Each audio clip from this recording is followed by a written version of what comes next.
2 years ago, with the help of a lot of you, some of you getting involved in politics for the first time, you defied the Washington conventional wisdom. I mean, you remember, folks did not think we were going to win. Let's face it. Because they didn't know about you. They said, no, you can't overcome the cynicism of our politics. No, you can't overcome the special interests. No, you can't make real progress on the big challenges of our time.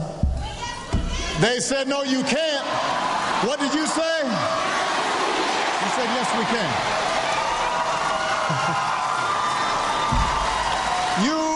You proved that the power of everyday people going door to door, neighbor to neighbor, friend to friend, using networks, using the internet, that was stronger than the forces of the status quo.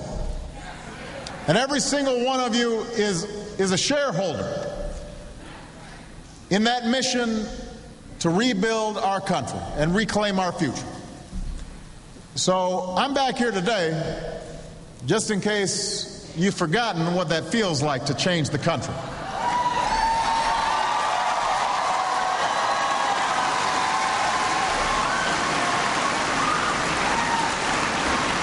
Because on November 2nd, we face another test.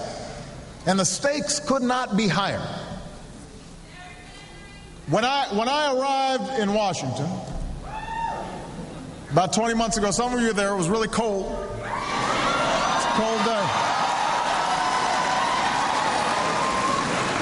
It was a cold day, but the spirit was warm. And our hope was that we could pull together, Democrats and Republicans and independents, to confront the worst economic crisis since the Great Depression. What we hoped was that we could get beyond some of the old political divides, red states, blue states, that had prevented us from making progress for so long. And we came into this with that spirit because we understood that we're proud to be Democrats, but we're prouder to be Americans.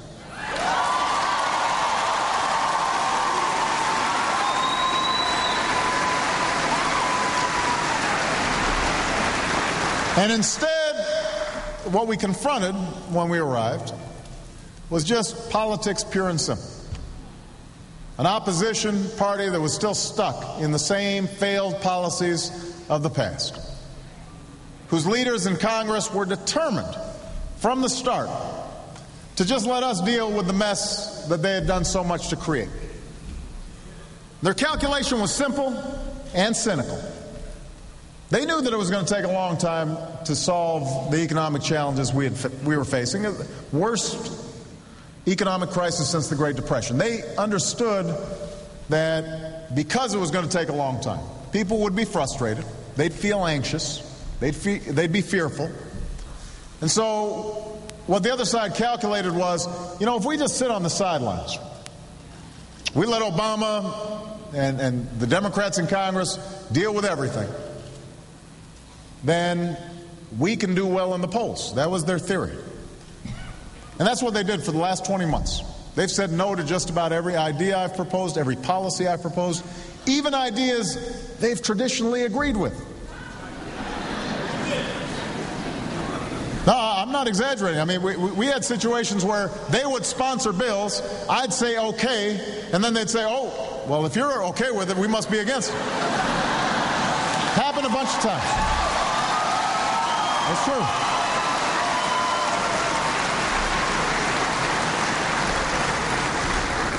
And because they understood that folks were going to be anxious and fearful, they've been tapping into that fear. And now the pundits are saying that the base of the Republican Party is mobilized and energized and excited, and that all of us who worked so hard in 2008, well, maybe we're not as energized. Maybe we're not as engaged. That's what they're saying. I'm just the messenger here.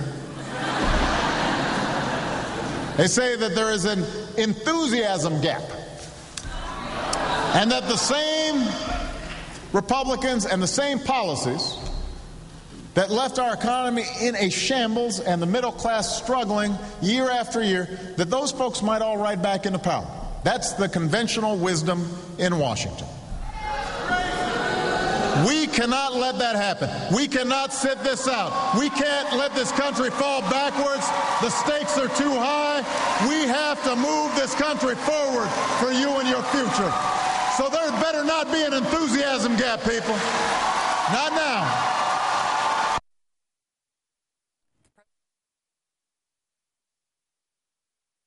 Speaking tonight to Gen44, which is the part of the Democratic National Committee that specifically targets younger voters. We've had some glitches in the audio and the video feed there. That's because of weather on the East Coast. Joining us now once again is Eugene Robinson, Pulitzer Prize-winning columnist from the Washington Post and MSNBC political analyst. Gene, thanks for sticking with us. I'm glad to do it, Rachel. Interesting speech. Is the there better not be an enthusiasm gap something that is better left unspoken? Is it the sort of thing that you ought to be encouraging not to be true, but not saying I don't want it to be true? What's the best way to deal with that? Well, the enthusiasm gap is frankly so obvious, Rachel, that I think you might as well confront it head on, because he says there better not be an enthusiasm gap, but in fact there is one, and it's been measured in every survey, and it's what kind of militates against the fact that in some polls and some races there have been a lot of signs that Democrats are kind of coming home, that they're focusing in on the election, saying, well, gee, we really, we're upset with the Democrats, but we really don't want the Republicans. But, will they go out to vote? And will those first-time Obama voters, whom he's addressing tonight, Obama's people, will they go out and actually take the trouble to go to the polls? And that's going to be a huge factor on November 2nd. President obviously trying to make that case overtly. I think I agree with you that it's so obvious, and it is so the common wisdom in Washington. There's no no traction in not talking about it. But in terms of how he is going to motivate people, the thing I can't figure out is if the president is modeling for other Democratic candidates how he thinks they ought to be campaigning, because he's running on his record. He's saying, we've done good stuff over 2 years. It's been really hard. They want us to flag. Let's not flag.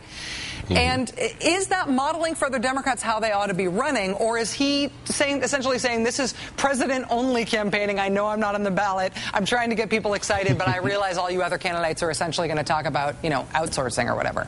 Right. I think it's more the latter, frankly. I mean, it's modeling for some Democrats who are in safe districts, but for Democrats especially the group of Democrats who won 2 years ago in districts that traditionally had gone Republicans, that were such a Democratic sweep. I mean, they were going to have trouble in any event holding on to those seats.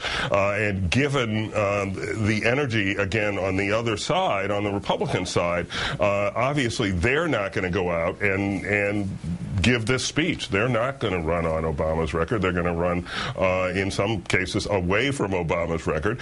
And the White House has signaled that basically, okay, that's cool. You do what you need to do to try to win re-election. But for some Democrats, yeah, this would be a model. I think we'll hear this again and again from him because he does, I think, uniquely reach a class of voters that kind of span the whole country. Eugene Robinson, thank you very much for going overtime with us tonight. We really appreciate it, Gene. It's great to see you. Good night, Rachel.